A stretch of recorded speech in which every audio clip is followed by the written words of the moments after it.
And what's going on, everyone? Thanks for tuning back into the channel today. I'm Zach Davis. Appreciate you joining me. All right. Thanks for joining us today. I don't know why that did that at the beginning, but either way, I got David Curtis with me. Pastor, how do you do? Doing good, brother. Good to be with you. We're coming off the 2025 Berean Bible Conference. Are you wore out yet? I am. I can use a little bit of break here. Well, I knew exactly how you felt because that's how I felt after Arkansas. Was that last year or this year? That's last year. No, I don't even remember at Last this year, point. yep. But yeah, give us a breakdown here. How you think this thing went? Were you pleased with it? Is there, how many years have you been doing this? Let me ask you that first. I think the first year was 2012. Okay, so you've And been at it a pretty good we while. missed 2 years because of COVID. Yeah. So, we've been doing it for a while. Has it grown since you started it? Oh yeah, it's definitely grown. And I don't know the last couple of years especially, we've seen some growth where we've had to cut it off. We had to cut it off last year and cut it off registration this year because we cut it off at 100. We just really, the room can't hold too much more than that, and the restaurants just can't handle all those people. So Yeah. Well, I I enjoyed coming out. What do you think of this one? well, I thought it was the best one yet, but I think it was funny. I was talking to Bob Cruikshank yesterday, and Bob said, I know I say this every year, but I think this was the best one yet.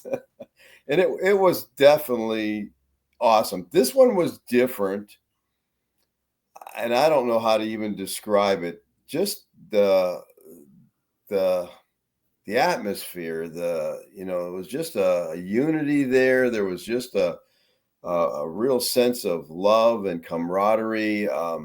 It just was constant fellowship, with people. Every time I looked around, people were, if there wasn't a teaching going on, people were talking and breaking up in groups and fellowshipping, and that's one of my main goals. I mean, when I'd spoken at a lot of conferences before we started ours, and I just was convinced that people come to these to see other people, to hang out and meet other people, not just for the teaching. I mean, we can get the teaching online. You can get that pretty much anywhere. And Yeah. I'm not saying they don't enjoy the teaching, because they definitely do, and it's important. But my emphasis has always been fellowship.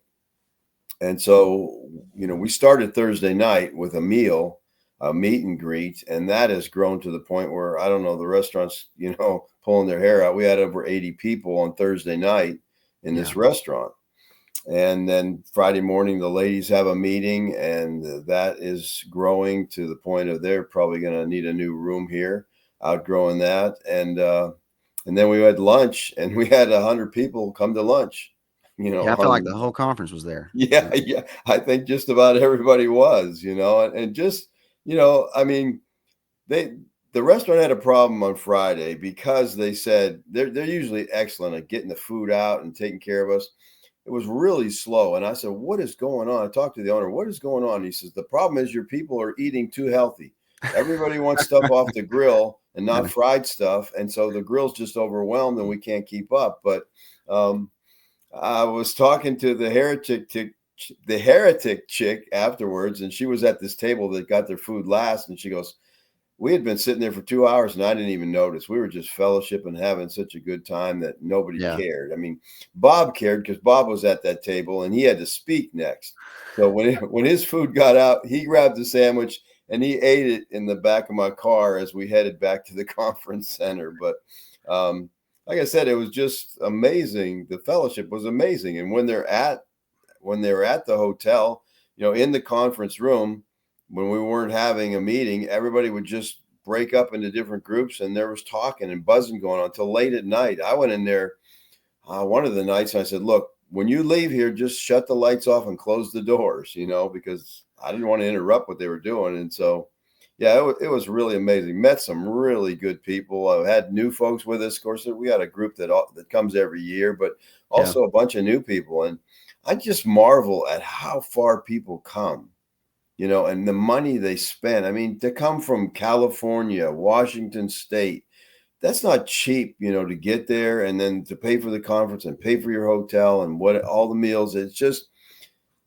this is obviously really important to people when they'd spend that kind of money. We had two ladies come from England. That's I can't even imagine the expense of, coming from England to the conference. We had a couple come from Canada. And it's mind blowing to me, that, this is that important to people. They want to be around other people with like-minded faith so that they can share with and not be condemned. And that I've heard that expression many times when people were there. It's just nice to be able to share what we believe and talk about things without, feeling like we're going to be attacked or condemned for it. Yeah, I would say, I don't, I was trying to think of the percentage of how many people that I had met before that were there, and Right. maybe 50 to 60%.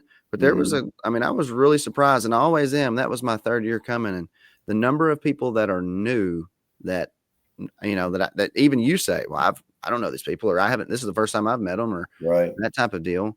But I feel like there's a core of people who, I mean, that's a family reunion to them It every year. really is. Get to come see each And we other. can even call it that. That's no doubt. That's a good analogy there because it's, they love to just get together and hang out, and it's pretty amazing. Yeah. So you've got people now that know each other, that are used to seeing each other. And I think that, I mean, there's a closeness that's there for a lot of folks in For that. sure. So, And they're and I very think, welcoming of the new folks too, though. These new oh folks are yeah, coming in and they're making an effort to, reach out to them and, make sure they feel welcome there.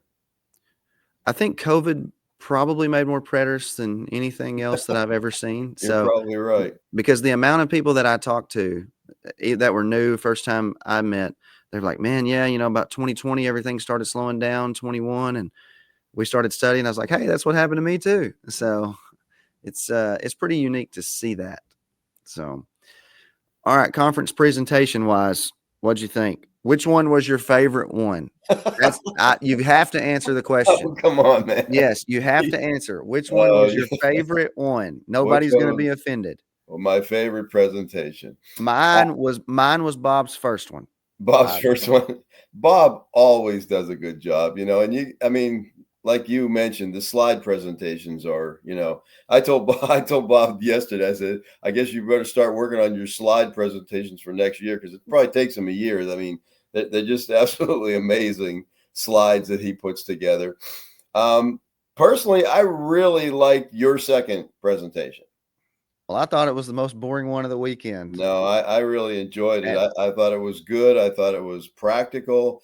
You're talking about studying the Bible. I mean, you don't get better than that. And I thought the presentation was laid out well. And yeah, I think that was very encouraging to people. But every one of them, normally, got to be honest here. Normally on Saturday, we got 6 presentations.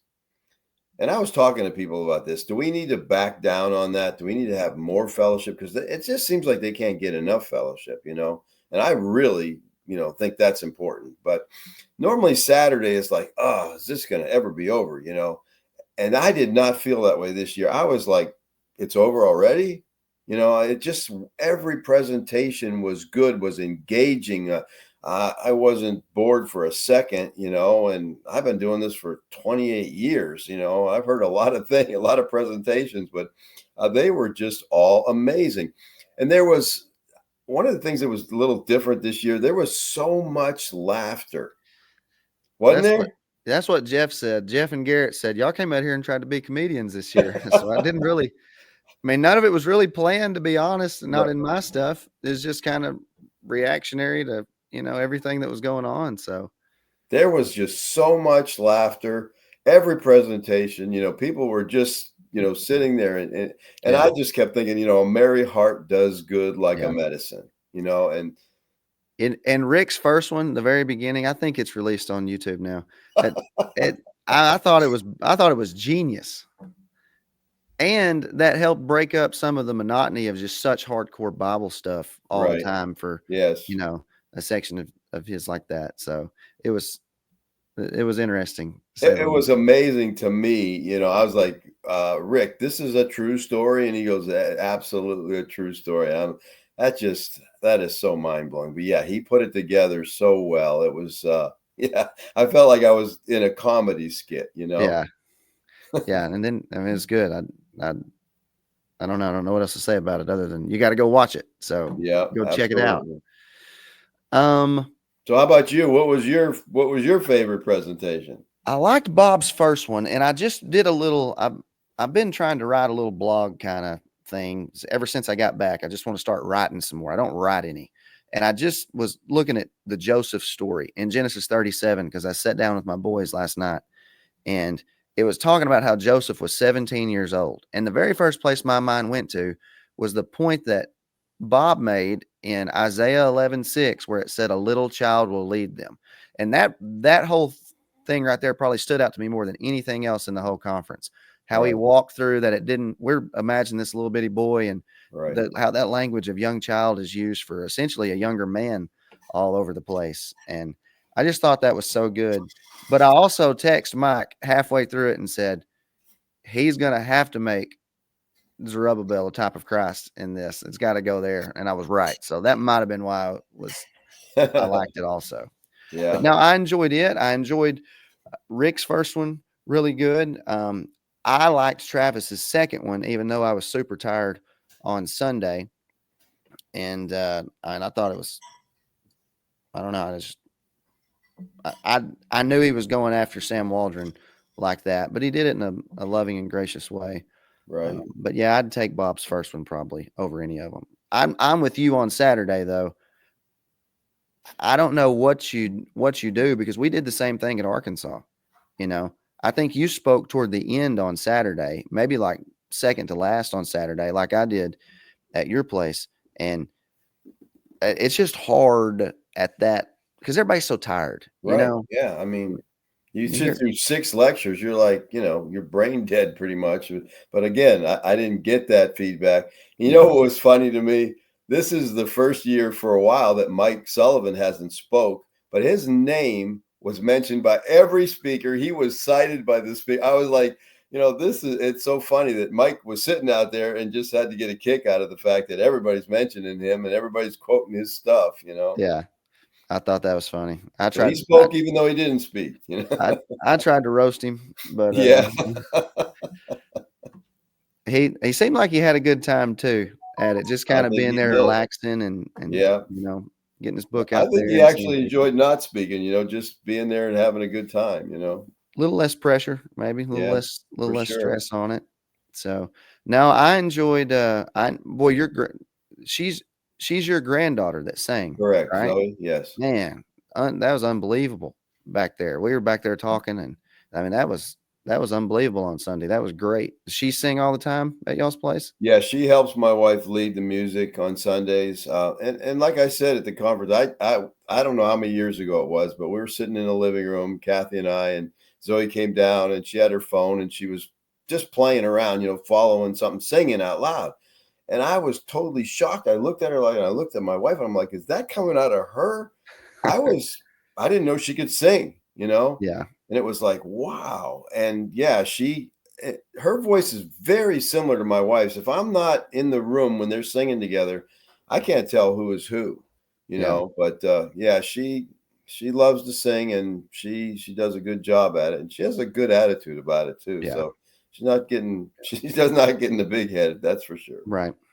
Well, I appreciate her, and some of those other guys that I think are in your church. Gary, is that Gary Harbison? Is that Gary right? Hardison, yes. Yeah. So he's all over the place, all doing little stuff nobody ever sees, behind the scenes. And is Yeah. is Anthony in your church? The guy Yes, that he is. sang on Sunday? Yeah, Yes. just infectious personality, man. Oh, yeah, yeah, That's yeah, and that song, they just always wanna get him up there when yeah, they're doing that song "Arise" because it's so. Now, Gary Hardison has been, uh, involved in our ministry for 39 years. really. 39 years he's been with me, Wow. so, yeah, and he's I mean, like my wife said, you can count on him, anything you need, you just tell, "Here, Gary, I need this, I need that," and he's gonna get it for you and get it done. Yeah. Um, you were pretty emotional. I thought. Is that typical for you, or why do you think you were so emotional? Can I ask that question? I don't it's something that's happening lately to me. I mean, the last I don't know, like, it's been the last year, it's like and I really don't know what's going on, but yes, I just think it's sometimes I can't even get a sentence out without breaking up. I'm like, "Why?" I don't know what God's doing, but it's just I don't know, Zach. I am just so overwhelmed with God's goodness, and I'm so grateful, to just have what I have. I just feel so rich, Yeah, to have a wife that, we've been together for 53 years, to, just have that and then have a ministry where I just love the people. I look forward to going to church and being with these folks. And, amen. in the conference, it's just like you said, it's like a family reunion. Let's get our family together and, Yeah, worship the Lord together. And I just, when we were singing together as a group, that was just, wow, that was awesome. yeah. Did you ever imagine when you started putting stuff on the internet? What year were you putting stuff on the internet? 97, early 2000s? 97. Yeah. Did you ever imagine the reach that it would have had? That's what Yeah. blows me away, just the amount of people. I talked to people at the conference from California and Maryland and all over the place, and they're like, "Man, we watch everything you do." And I'm like, "That's the craziest thing to me."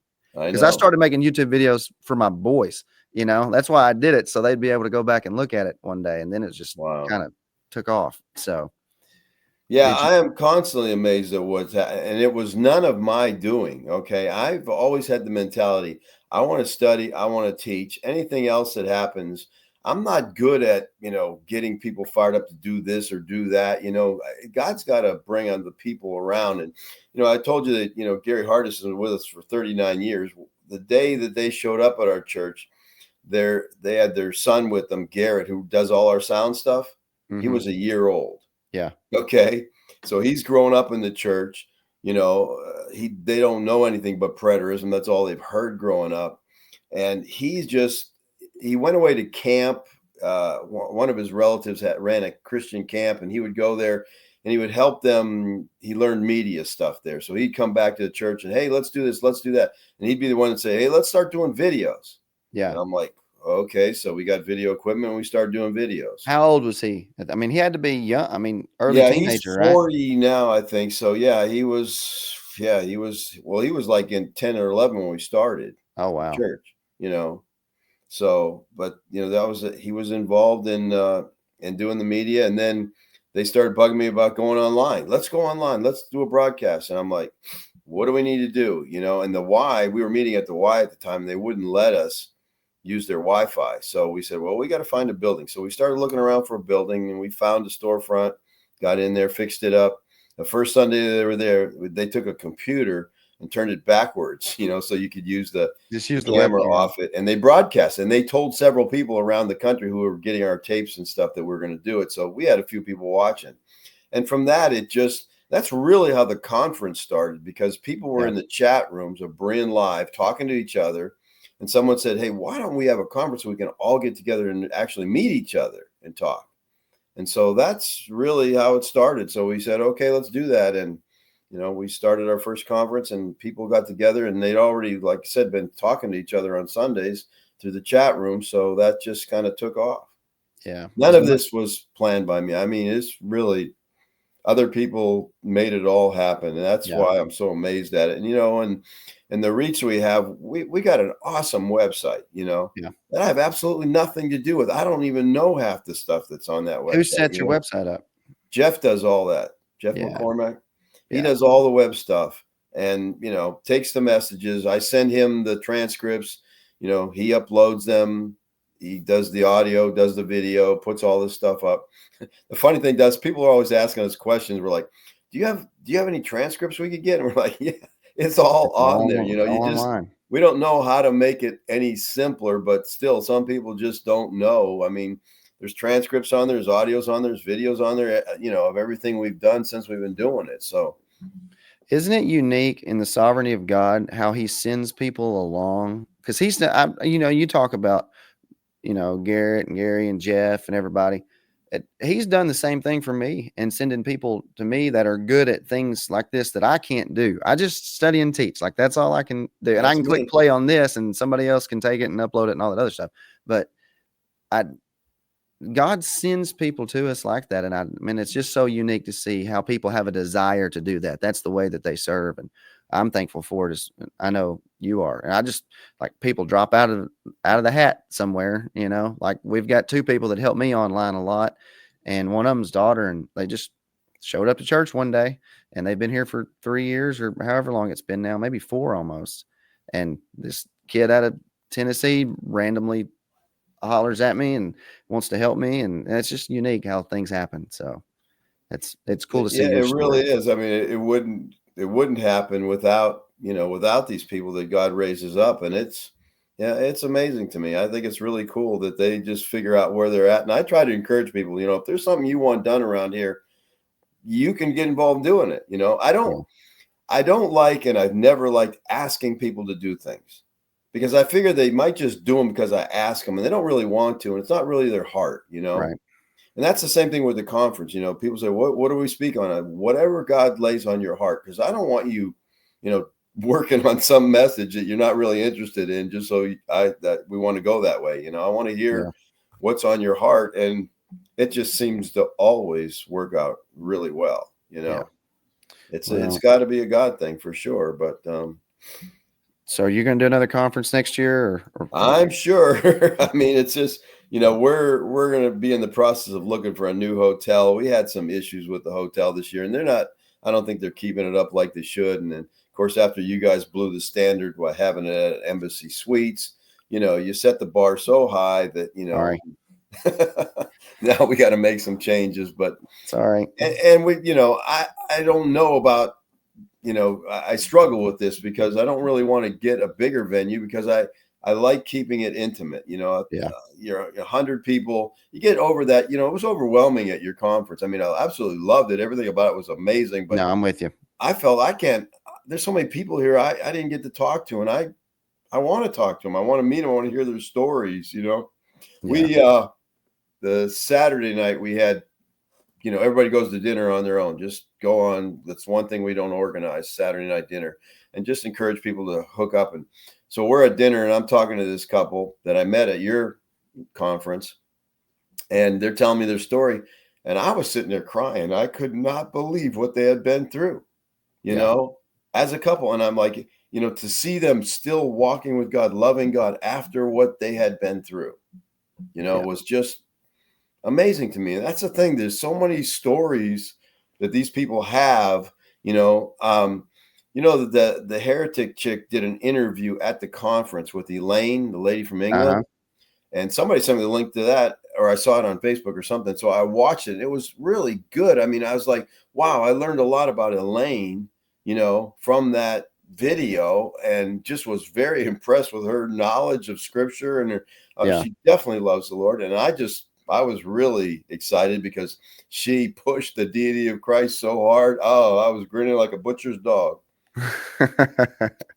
Yeah, she was sweet as could be. So I appreciated getting to meet her. I saw that, but I haven't watched it yet. I haven't had time, but hopefully I will this week. So It's definitely worth watching. well, I'll check it out. Well, brother, I appreciate you, and I appreciate your friendship. I appreciate you coming on here and doing a recap with me. And I pray God continues to bless you. And I want to tell you what a blessing you are to me. And I know Travis enjoyed coming out as well. So Well, we enjoy having you guys, and I'm excited just, that you guys are as young as you are and with the knowledge you have. I'm telling you, Zach, God's going to do some great things with you guys, and I hope I'm around a little long enough to see some of it. But well, I mean, already, I just appreciate your heart for the Lord, and it's so exciting, and I like the fact that I think we need more pastors involved in this, people who are on the ground dealing with people, and yeah, not just, it's easy to make up messages, and stuff, but when you got to deal with people, I think it ties you down a little bit more and makes you a little more practical. yeah. You think that's true or not? No, I think it's true. I mean, I think I can typically tell, in somebody how they interact with people about whether pastorally or not, where they're at. So I think it's super important. And I appreciate my church family so much just because of the support and love that they give me and give me freedom to do some things. And, man, it's just that's where my heart is with those people. And when, and honestly, also, Pastor, like you got people that ground you and come after you, and they humble me, you know. So Yeah, I mean, right. that's good too. So Well, what we have 4 new families visiting our church, which is rare. You know, we don't get that many people all at once, basically. And it's yeah, they were all at the conference and they were all loving it, you know, and I was just so encouraged. I'm like, wow, this is, you know, they'd never been to something like this before. This is new to them, you know. So it was, yeah, it was a good conference for them to go to for sure. yeah. Well, all right, brother. I'm gonna let you go. I appreciate you, and you need anything, you reach out to me. Okay. All right, brother. All right. Take care. All right.